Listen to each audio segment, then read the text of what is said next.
side can still be capable of bringing over real, genuine meaning. Linda, you're very much in hard edge or geometric abstraction. How does it feel to be working like this now? I actually never felt, I mean, I do feel sometimes very sort of bad about, the difficulty that people still have with this form.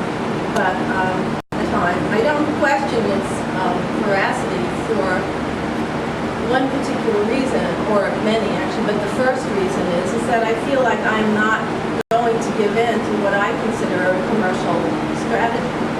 In other words, I consider one style or one subject being outmoded for another one, for another one, for another one is a commercial thing. Like, reinventing a new detergent every 5 minutes. And I'm not willing to give in to that because that's not why I do what I do.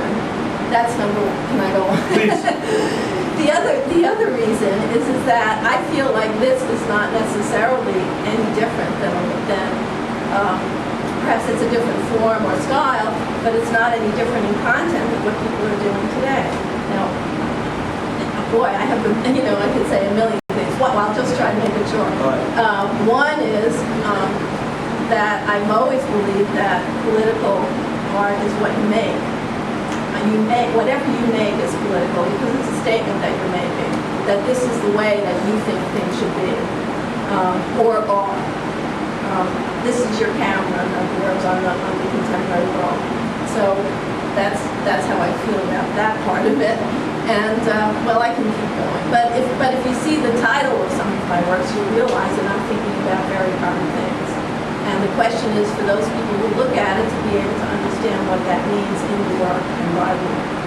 It's very good. Yeah, it's a really interesting answer. And if I could say too, like in relationship to the commercial aspects of culture, to commodity culture, when I say like a lot of the things that I want to do are intended to thwart desire, it functions like as an anti-aphrodisiac. This is Benjamin's idea of how things, it's like yesterday's newspapers. Who wants to read them? Nobody, because they have no more currency. And I look at like things like Carnival that is kind of portrayed as being sort of like in a way the newsprint of the 21st century. It's just another material that's out there that no one really cares about. It's kind of it's contemptible material just because it doesn't have any value. One of the things that I was particularly struck with when I went to see the Jenny Holzer show at the Whitney is that I bought the catalog, and in the catalog, in one of the essays, they were claiming that she had been, in order to contextualize her in ways that were acceptable, I think, to the mainstream, they were comparing her colors to those of Matisse and Rothko, which struck me as a really sort of backwards way of doing things. But that shows, I think, that people are still committed to painting, and it's very important that we maintain a critical context in which these kinds of things that are being said now can continue to be said. I know, for example, one of the things I look forward to in reading the book in Mail are the interviews, because the interviews are really to the point, and they give you a sense of what the artist is doing. Joan, you've been working in this particular style throughout your career? I would say so, yes. Yeah.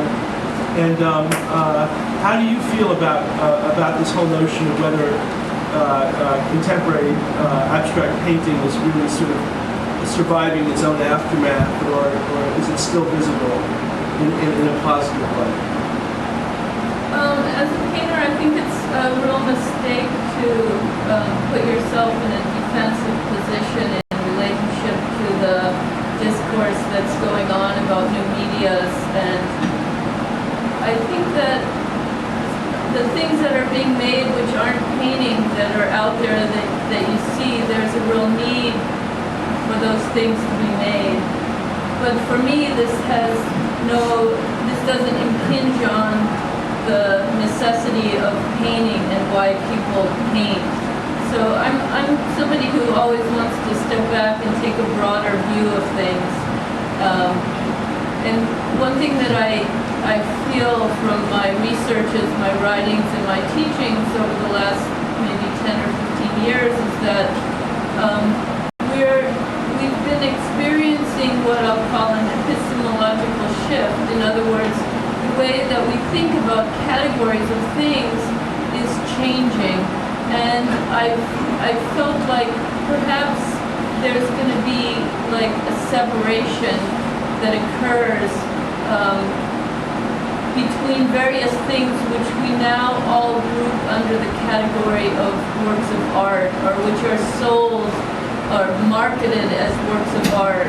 And we are not yet at the point where we can see this clearly yet, but I mean, I'm looking at it in other fields and I see that, you know, if one would reference somebody like Duluth and Guattari, the focus on the cross-disciplinary pollination that's gone on through postmodernism.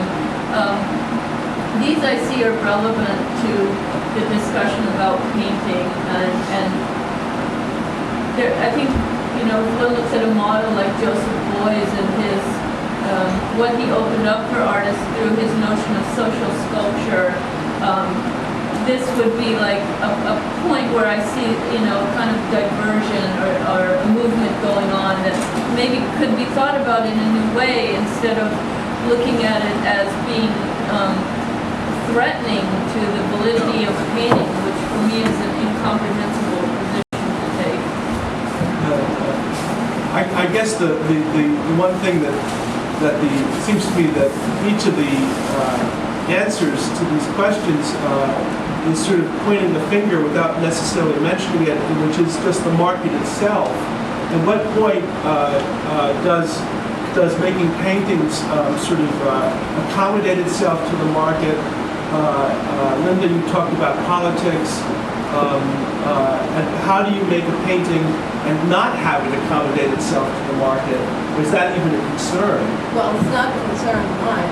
I mean, it seems that it's not accommodated to the market because no one buys it. That joke aside.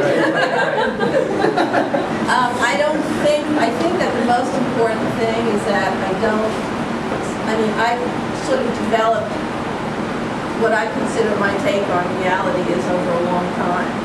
And I don't think that, well, I certainly know that I'm not the kind of person who changes things to go with whatever the wind blows or style is, the current style is.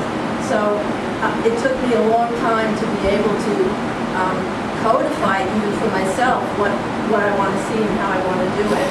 And I just have no choice. The other question I think that comes to mind is this audience.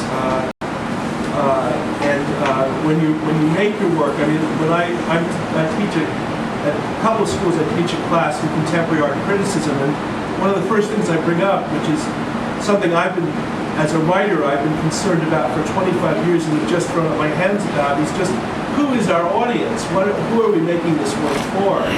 And I think that that's very deeply important. Are we talking only to people like ourselves? Is there a way to reach people beyond what's going on, what is happening intensely locally? Who's reading the magazines? Who is coming to the openings in the museums and the galleries? This is very important because even if it's a conundrum that can't be puzzled out, that can't be answered, it's still very deeply important because it seems to me that the larger and the more open the audience gives artists the room to make larger and more open works. We're in a condition today where we're doing a tremendous amount of professionalization of the career. People really feel that they have to have the MFA, and even though they're graduating, in debt, but they want the MFA in order to teach. There are not that many teaching positions. We all know the situation, and I was just wondering, what people might think about that.